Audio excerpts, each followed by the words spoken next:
bioenergetic intelligence, the first intelligence develops, it develops in utero. And its job is to provide metabolic energy to form your body, the organs, the connective tissue, the blood vessels, the ligaments, the bones. If there's not enough energy, they break down. If enough energy, they stay alive at a baseline state. Face down. It organizes especially the connective tissue. It's a primal form of communication before the organs, before the nervous system develops. It communicates fast in the nervous system. And if there's twisting one place, it's a counter-twisting someplace else. Before there could be a heart problem, there has to be a torsion around the connective tissue of the heart. A lung problem, a torsion around that. Around all organs, the connective tissue, keeping a rhythm communication. The rhythm is the communication with the rest of the body. A disconnection is a disconnection of what connects. So the first thing we want to do is make sure that the bioenergy intelligence has enough energy to keep you alive and stable. And one of the things develops is the connective tissue moves. I used to think that it was a large muscles movement. We actually studied it. The muscles, even though moving, were not changing muscular electrical activity. It is the connective tissue around things that was shifting. The spinal cord is kept in place in the center of the vertebral column by connective tissue called the meninges. It attaches the brain into the skull, and the spinal cord ends over here. And meninges, again, these tissues attach everything else. When you stretch the spinal cord and those meninges, those tissues around it, connective tissue, within seconds you alter the sensory component, what it feels, or the motor component, the muscle activity, and the autonomic nervous system, the organs function. Because they do know outright that mechanical tension on tissues alters the gene expression, makes it less adaptable. So it's important that we see evidence of the spinal cord moving up and down the neural canal. Now we may palpate and touch, and when we're touching like this along the spine, we're seeing, is there compliance to the vertebrae head give? If the vertebra doesn't give, it means that it's what's called the passive subsystems. Vertebrae, ligaments, and discs are holding on to tension. It means they're not changing environmentally. They're saying, I don't want to hear it, I don't want to see it, know it. To stay alive, they're disconnected from what's happening. The body is disconnected here. So we want to see some things. When the spinal cord is under tension and that spinal cord is being pulled up like a marionette puppet, then we start seeing that there's tension in the ankle. As they go to straighten out, there's some tension here. If the tension is this part, it means the upper neck is involved. If it's down here, it's the pelvis. So this means the body is acting as a point of defense, and it's overreacting or it's vigilant at that time. Then whichever area is hooked into that, the nerve supply to those organs is also hypervigilant. It's already stressed. The contacts to affect the bioenergetic intelligence are quick. We traction around this gateway, which is this opening where energy is going to move into as it's going to be processed and digested. And we're going to just hold a gentle touch on whichever it is like this and a very quick contact. That allows the receptors to activate to create that particular type of change. And it produces safety in the body because the bioenergetic intelligence wants enough energy and it wants safety.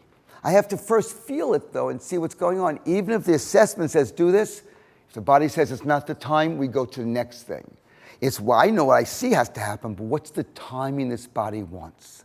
That's another level here. So I'm looking at this right now, and turn your head to the right again. And to the left, back to the middle. And that I'm not seeing that neck involvement. I'm going like this, and the leg is staying short. So I'm suspecting that indeed there may be a pelvis that may be swayed to the side a little bit. Now, I'm not going to fix it. I'm going to just activate enough to activate that self-organized intelligence for it to figure it out. You know, I'm a Jewish boy. I don't like to do hard work. Use your mind. Okay. Now, I'm going to see if it's possible by the connection between top and bottom of the spine, if I can make a contact here and affect the pelvis there.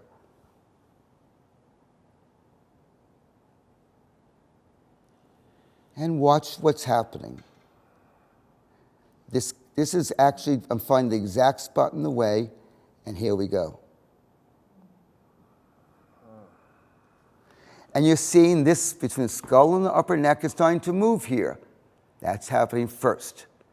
Then what's happening? You see how this is happening? You see how he's changing the side, bending the ankles because his hip was bent to the side. So the ankle is turning to the side as the spinal cord is repositioning itself in the vertebral column. The puppet master of life is reorganizing. The pelvis is rising up.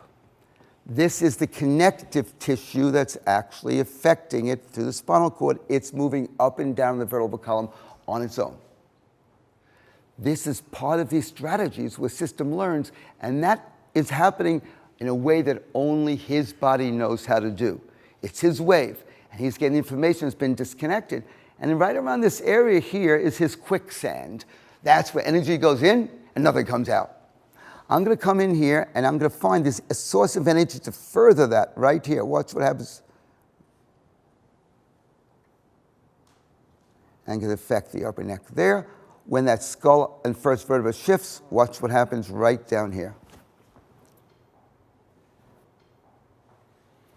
And then it's going to go here, it's going to go here, it's going to go here, and the next thing go like that.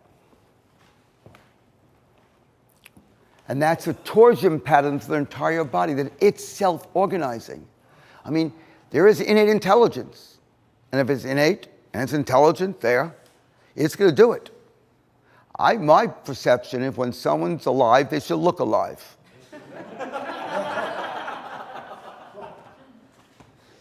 And with that one thing we've done, the leg evened out and the tension here changed.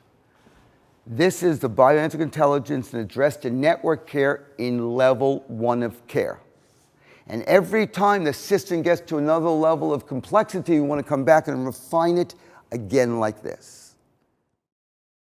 What if I want to work with the emotional energetic intelligence? And it develops a little bit later. It develops at the end of utero, gestation in utero, and it goes until you start reading and learning to use the mind. And its job is to help you condition different emotional states to prepare for change and adapt to an environment.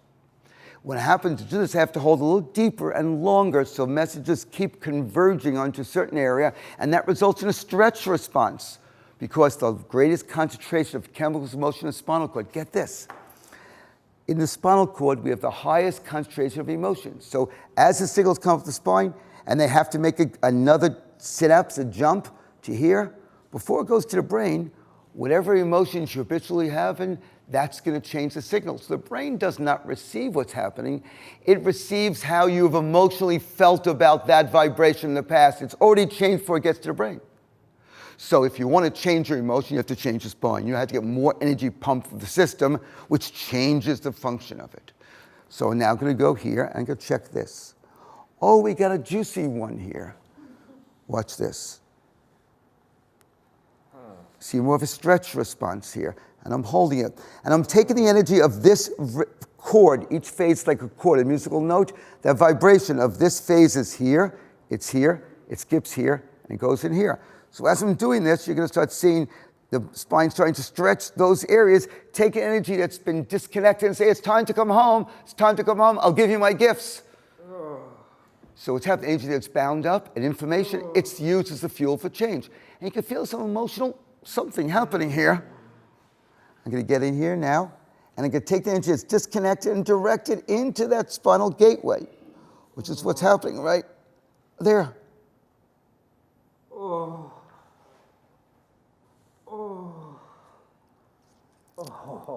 And I have one oscillator, the vertebra just rocking on that side. And where am I going? Right here? Oh, no, it's lower. Here we go. Lewis, there we go, right here. And it's a different type of response. It's localized to stretch.